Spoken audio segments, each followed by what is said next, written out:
Personal finance practice problem using OneNote. Future value using monthly periods as opposed to yearly periods.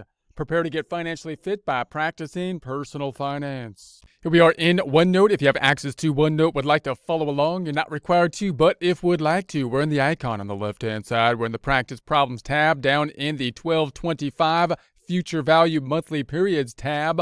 Also note, when using OneNote, take a look at the Immersive Reader tool. Our practice problems will also be in the text area. Same name, same number, but with transcripts. Transcripts that can be translated into multiple different languages and either listened to or read in them.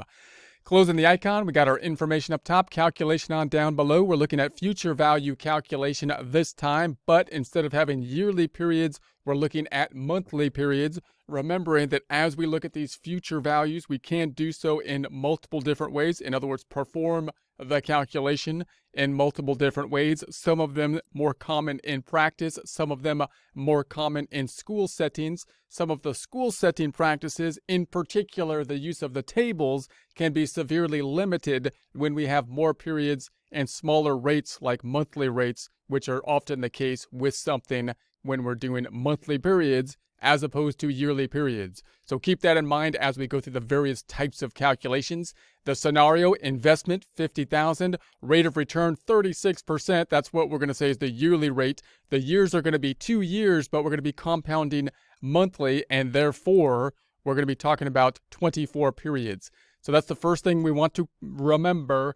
If you're looking at something that's going to be a monthly periods, then usually you're still given the yearly rate. Oftentimes, or in other words, when you're talking to somebody and they give you a rate, the convention is that it's going to be a yearly rate unless they say otherwise. So therefore, we're going to have to take that 36 divided by 12 to get the monthly periodic rate, which would be 3.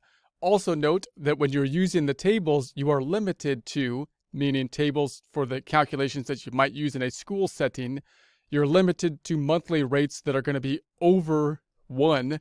And also even, meaning you're kind of limited to like 12%, 24%, 36%, and so on. And that's why school problems will often have very limited problems in this format, and they'll tend to be using years instead of months. But that's not a limitation when you're looking at the use of computers like Excel and whatnot, which you would actually use in practice.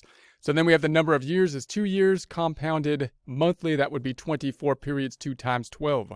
Let's first look at the future value calculation in an Excel type of formula, which would be the most common starting point in practice. We're going to say negative future value. Instead of putting the negative in front of the payment or in front of the present value over here, we're going to put it in front of the entire function to flip the sign.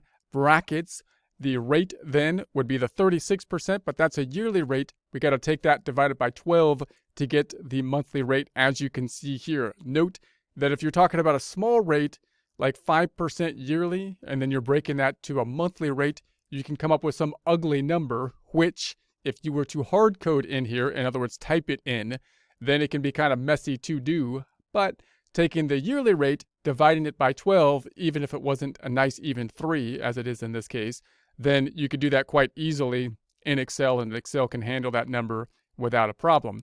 And then comma, we got the number of periods. The number of periods is not 2 years, but rather 24. If you're given years, you could take 2 times 12 to get to the 24, or you could simply just take the 24 as we did in this problem, comma, the payment. The payment is not used because this is not an annuity calculation. And so we have 2 commas to get to the present value, and the present value is at the 50,000. And that should give us then our result of the 101,639.70, meaning that if we have the investment of 50,000, we're not putting multiple more amounts in, we just have that one amount.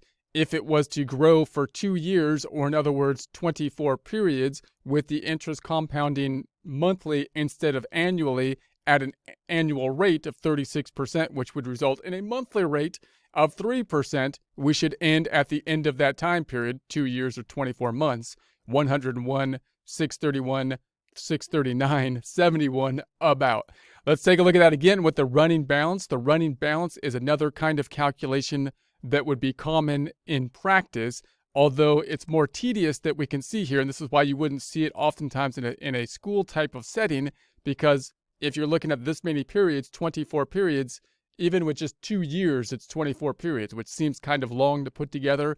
But if you do it in Excel, quite easy to do. Even if you're talking about something that was like 30 years long, which would be 30 times 12, 360 periods, you could still do that in Excel really easily within minutes, because Excel has that capability to do that. So don't see that as a limitation. And it's quite useful to compile these types of tables in practice, because they give you a better intuitive sense about what is actually happening.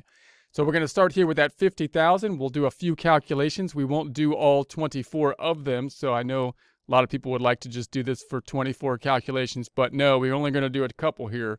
So make sure you get the full enjoyment out of the couple that we're going to do. So we're going to take then the 50,000 times the 0.36. That would be the yearly rate, and that would be the yearly amount. We're going to divide it by 12.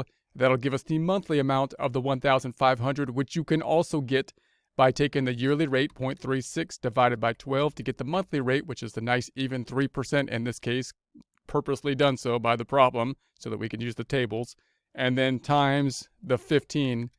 That will give us, well, let's do that one more time, not times the 15. It was 0.36 divided by 12. The monthly rate, 3%, times the 50,000 would give us the 1,500. 1,500 plus the 50,000 would give us the 51.5. That 51.5 then times the yearly rate, 0.36, would give us 18,540. If I divide that by 12 to get the monthly amount, we would then have the 1,545, which can also be calculated by taking the 0.36 yearly rate divided by 12, monthly rate, 3% or 0.03, times the 51,500 to get to that 1,545. If we add that then to the 51.5, we get to the 53.45. If we take that, let's do it 2 more times here. 2 more times, take that times the 0.36 yearly rate.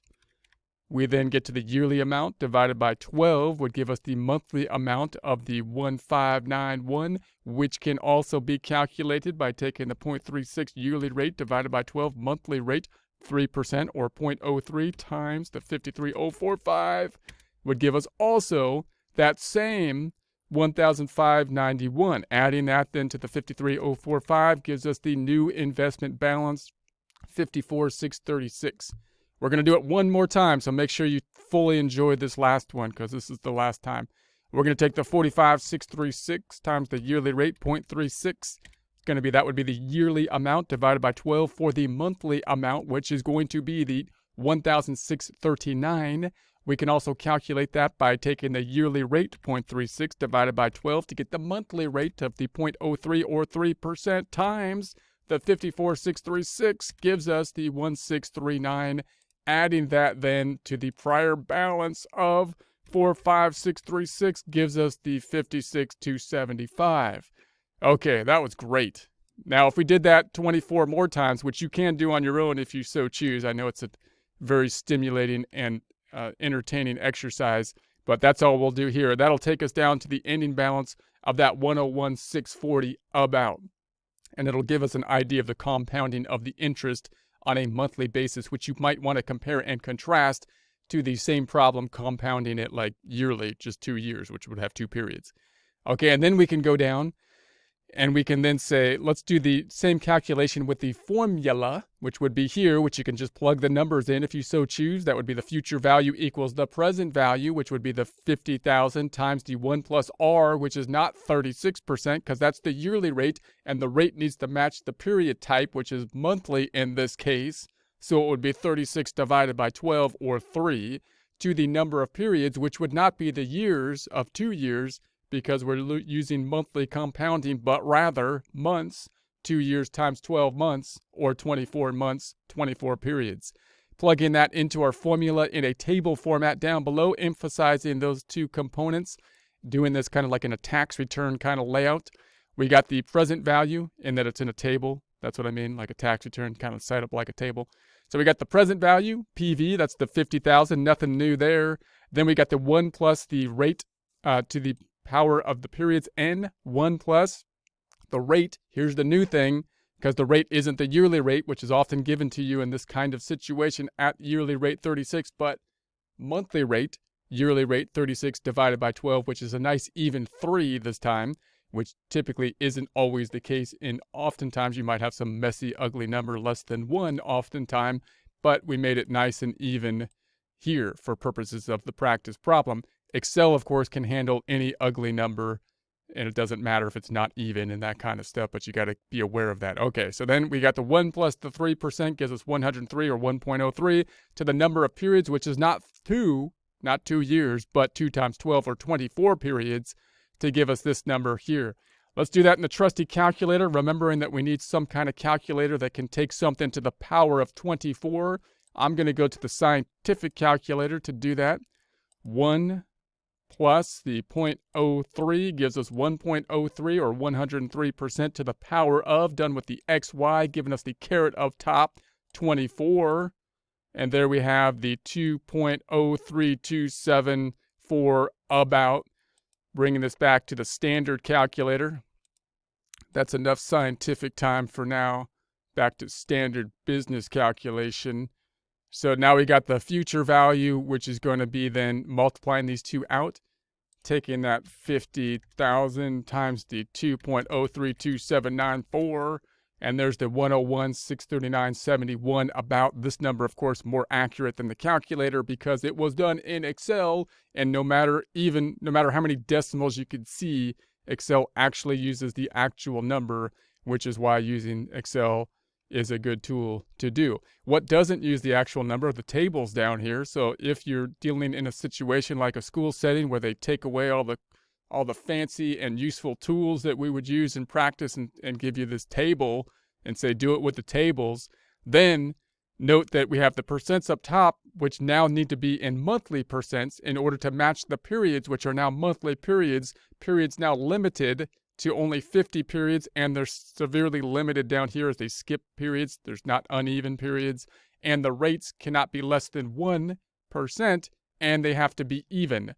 So in this case, we're going to be taking then monthly periods of 24 periods, the rate not 36%, but rather 36 divided by 12, or the monthly rate of 3%. So we're looking 324. 324, there's the 3. 24 is down here somewhere. 24, there it is, 2.0328. 2.0328, there it is. And if we multiply that out, then we get 50,000 times the 2.0328, 101,640 even, which is different than what we got up top, which is more exact, 101,639. 639.71. The difference is because this is actually the number that should be in the table. It goes beyond 4 digits, and the table, of course, rounds to 4 digits, resulting in a fairly small rounding difference, most likely not significant for normal decision-making purposes, but something that could be useful or something that you might want to know in a school setting for maniacal test questions that are trying to force you to use one method of calculation versus another.